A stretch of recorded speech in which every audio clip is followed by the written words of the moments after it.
First paragraph अरण्यम वनस्पतिम ददाति से पढ़ेंगे हम राष्ट्र संपदा अस्तित्व।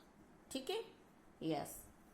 अरण्यम वनस्पतिम ददाति, जंगल क्या देते हैं? वनस्पति। ठीक है, जंगल वनस्पति देता है। इदम वन्य प्राणिनम रक्षति औषधम ददाति च, यह वन्य प्राणियों की यानी जंगली जीवों की रक्षा करता है। औषधम ददाति च, और औषधियाँ प्रदान करता है। अरण्यम नाम कथम, अरण्य नाम कैसे पड़ा, यानी जंगल का नाम कैसे है?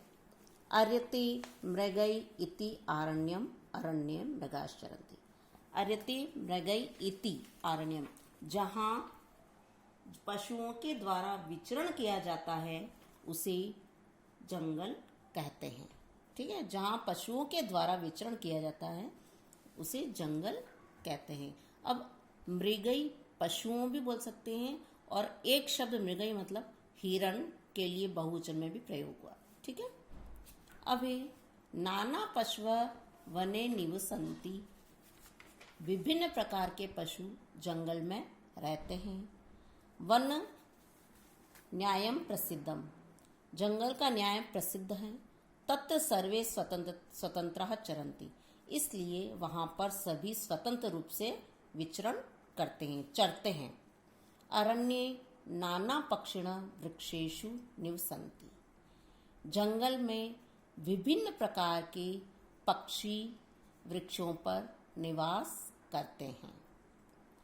तत्र कोकिलाः कूजन्ति, वहाँ पर कोयल कूंकती है। अब यहाँ पे कोकिला यानी कोयल का बहुवचन है, कोयल कूंकती है। मयूराः नृत्यन्ति, मोर नाचते हैं। सिंहा गर्जन्ति, शेर दहाड़ते हैं। और गजाः बृहन्ति, और हाथी चिंघाड़ते हैं। सर्वत्र मनोहरम सौंदर्यम, सभी तरफ मन को हरने जैसा सौंदर्य है चारों तरफ। यत रण आदिकम कुत्सितम कर्मम न भवति, जहाँ युद्ध आदि किसी भी प्रकार का बुरा काम नहीं होता है। इति अपि अरण्यम भवितुम अर्हति, इसे ही जंगल कहते हैं, वह जंगल भी होना चाहिए। स्वाधीन भारतवर्षे राज्यादेशेन अभयारण्यम निर्मितम, स्वतंत्र भारतवर्ष में राज्य के आदेश से अभयारण्य भी निर्मित किए गए, अभयारण्य भी बनाए गए हैं। वन संपदा राष्ट्र संपदा अस्ति, वन की संपत्ति ही राष्ट्र की संपत्ति है। अब हम इसमें से शब्द लेंगे, जैसे अरण्य। ठीक है, ठीक है, अरण्य, अरण्य में इसका पद परिचय करेंगे तो क्या होगा? अरण्य शब्द, अरण्य शब्द। ठीक है, उसके बाद कौन सी विभक्ति हुई? सप्तमी विभक्ति।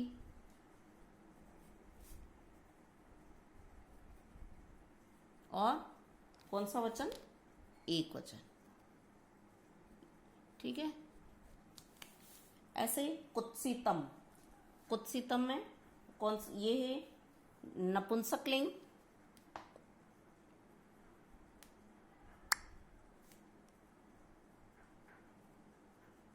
फिर विभक्ति कौन सी? प्रथमा द्वितीय।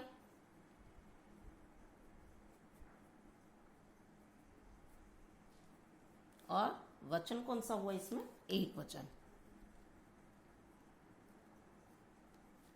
ठीक है, अब है भवितुम, भू धातु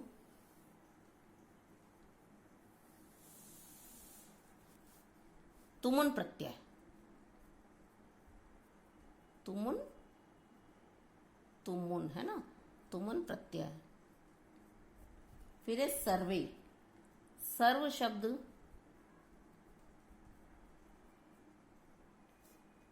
सर्व शब्द सप्तमी विभक्ति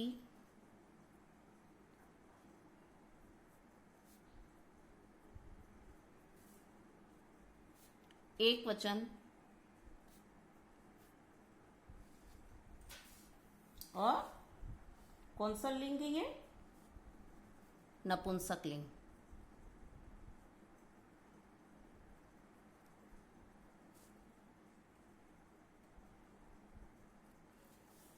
अब सर्वे आपका स्त्रीलिंग प्रथमा विभक्ति का द्विवचन भी है, सर्वा सर्वे, तो सर्वे स्त्रीलिंग का द्विवचन भी है प्रथमा विभक्ति। अब ये भारतवर्ष है, तो भारतवर्ष शब्द हुआ,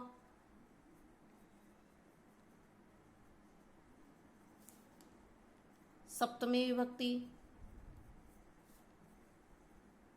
कौन सा वचन? एक वचन। और कौन सा लिंग इसमें? पुल्लिंग। ठीक है। अब मृगई, मृग शब्द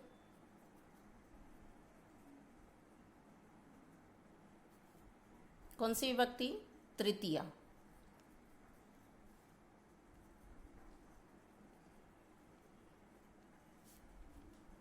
कौन सा वचन? बहुवचन।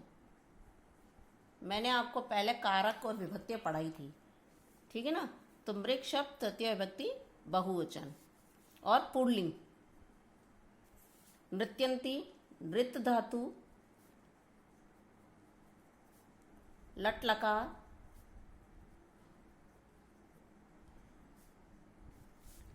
प्रथम पुरुष और बहुवचन। वृक्षेषु, वृक्ष शब्द सप्तमी विभक्ति,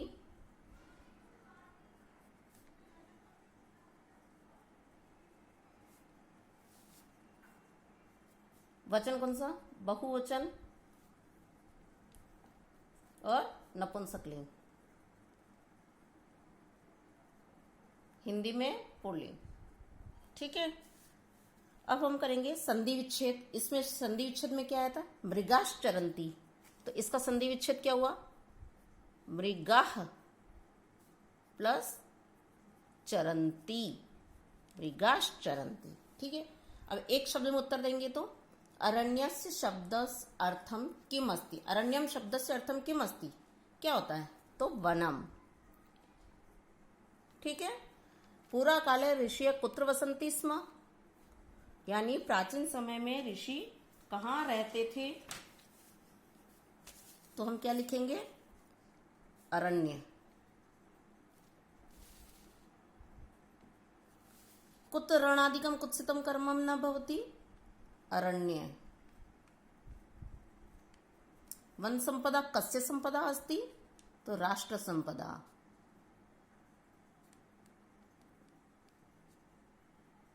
यानी वन संपदा किसकी संपदा? राष्ट्र की संपदा। कुत रणादिकम कुत्सितम कर्मम न भवति, तो अरण्य कहाँ नहीं होता कुत्सित कर्म? प्राचीन समय ऋषि कहाँ पर रहते थे? और अरण्य शब्द का अर्थ क्या है?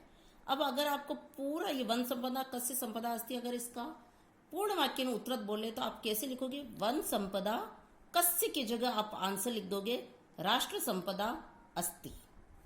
ठीक है। वन संपदा राष्ट्र संपदा अस्ति।